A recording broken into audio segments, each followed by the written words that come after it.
Die technische Qualität des Films war nicht optimal, ich sage das gleich vorweg, und es wäre super, wenn wir jetzt nicht darüber reden, sondern später das alles mit mir draußen klären und jetzt einfach einen Respekt für den Regisseur mit ihm über den Film sprechen. Gerard, I think there's a remarkable balance in the film between horror and social-critical comment. The real horror scenes are quite selective. The bigger part of the film deals with Tony's everyday life, and I felt like, oh my god, what is more terrible, this or that? Why did you choose this story to be your debut film? Yeah, I didn't really make it as a horror film. I never used the word horror once when we pitched it, when we made it. It was only when the distributors got hold of it, and you know, they like to get an angle, and it was like, well, he's a serial killer, so you know, it's a horror film. But I see it as a film more about class, and class in London, forgotten class. You know, in London, people get, any big cities, people get a little bit lost, and Tony's got a bit lost along the way. Given a chance, given some kind of chance, he might not have, you know, done the things he's been sort of forced to do, but he was given not much else to live for. So that's what made him do it. Yeah, but yeah, it's more of a study of class rather than a horror film. Not that I've got anything against horror films, but I don't really see it as a horror film. Yeah, it's got a nasty subject, but you know, it's a lie. One more question from me, Peter. Ricardo. Peter Ferdinando. I read that he really gave everything for the role. He lost 35 pounds, and he did a lot of research about serial killers. Yeah. Did the character of Tony, is that a vision more from him, or did you also want to be this killer, to be this way? Well, we're cousins, Peter and I, so we grew up knowing a lot of the same people, and there were certain people it was based, not the killing aspect obviously, but certain people that we knew that it was based on. There was a serial killer in London called Dennis Nilsen, who I took a lot of influence from when writing the story. He was a serial killer in the 80s that killed about 17 guys that he used to lure back to his flat.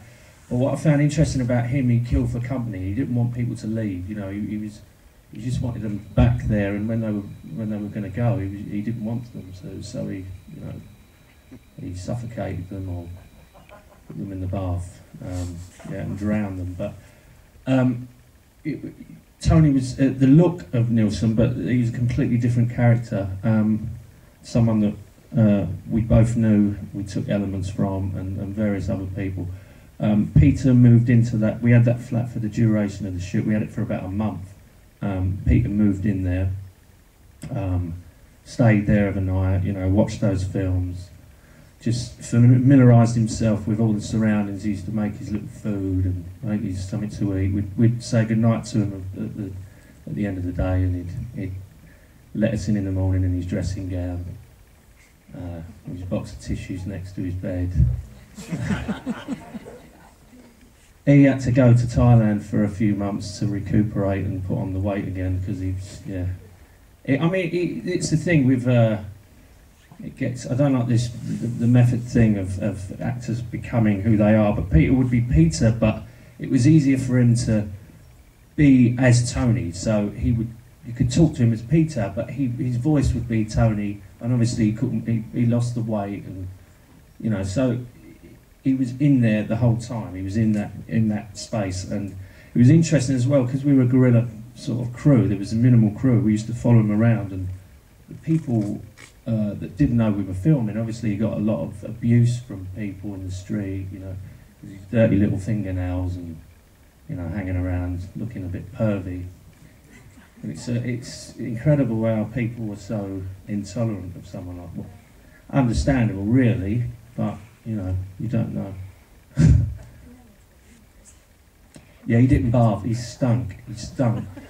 And we had to do some reshoots a few months later, and he was very upset because he had to then lose the weight and he had to get into that mindset. So it was awful for him. But yeah, he's recovered now. He looks completely. You wouldn't recognise him. Wouldn't recognise him. Hat denn jemand, da kommt gleich die erste Frage. Yeah. Why didn't you film the Sunday lunch with the family or met for it all the time? Yeah. So that's in the sequel. Tony's Sunday lunch. No, I mean we did think about it, and we did film the tenants meeting with the woman, but I didn't use it, and we thought about it and everything. But you know, you have to make choices along the way, and where I shoot chronologically, things develop as you shoot in film. So it was a choice. I mean, we could have done it, but I think in that scene you see that given a bit of love and given some hope, he's fine, you know. So I think that got that across without having to show Dave and the kids and a Sunday lunch and Tony knifing them with a meat cleaver or whatever, you know. Ein Kommentar oder eine weitere Frage? Könnt auch nur ein Feedback geben. Lust zu fragen. What are you working on next? It's a film called Hyena. It's about bent coppers in London, and I mean, not when I say bent, corrupt coppers in London. It's quite different from this, but yeah, Peter will be in it again. He'll be looking slightly different. He'll have a fat stomach this time. Are you thinking of revisiting Tony in a sequel? Seriously? No. I did think of maybe him going to Africa for 6 months, so I could do my research, fly out there, and do some. No, I'm joking. No. I don't think we want to see Tony again for a little while. Maybe he might have a cameo in a later film.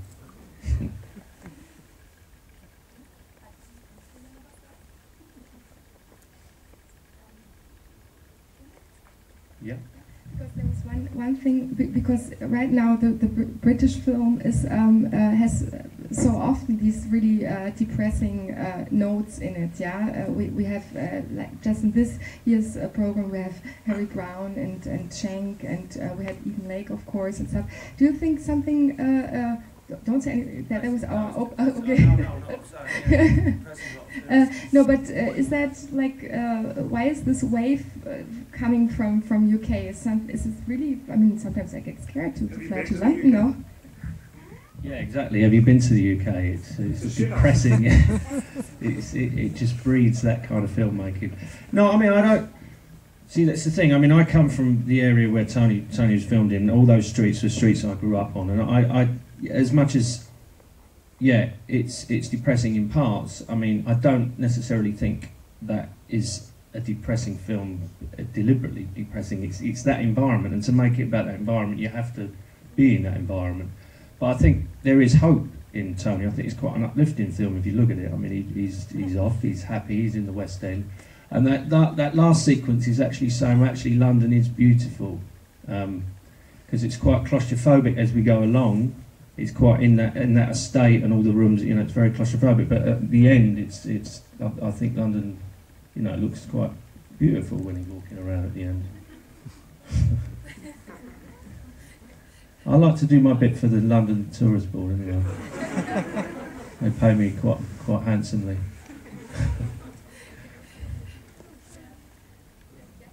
Could you comment on the future of the film council? Would movies like that possible in the future? No. The thing is, Tony was shot for £40,000, which was nothing compared to a lot of films. I mean, most shorts cost more than that. We've shot it on film as well. So I was lucky to know a writer called Paul Abbott. I don't know if anyone knows of him here. He created a thing called Shameless in the UK, and he created The State of Play, the film The State of Play. He did that originally. He put in £20,000 of his own money to fund this film because he liked the short so much. On the basis of that, we had a meeting with the Film Council. Within 5 minutes, they agreed to put another 20. Now, it's not a lot of money, but we said we were going to turn this around. We were going to make a film in 11 days. I already cast it on myself and the people I knew. A lot of the people are not actors in the film; they're real characters. You know, they're playing characters very close to themselves. I shall name no names of people, don't want to get me into trouble. But so, yeah, they were very helpful, the Film Council, and they gave us a lot of help. And you know, it's a shame what's happened there, but I'm sure we just have to wait and see what the Tory government will do. They say they're not going to, you know, the money's going to be available. All time will tell. But obviously, it was nice to have someone like that who championing British films like this.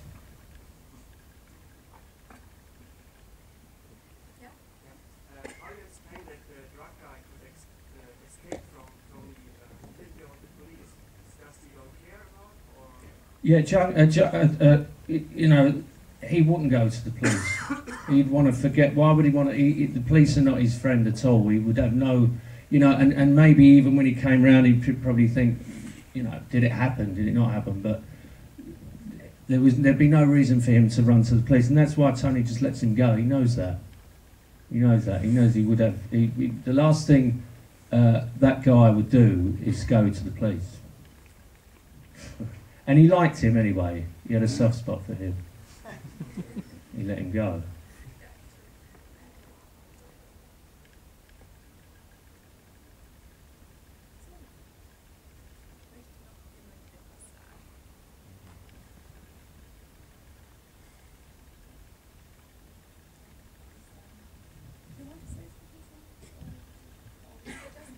I think get some fresh air.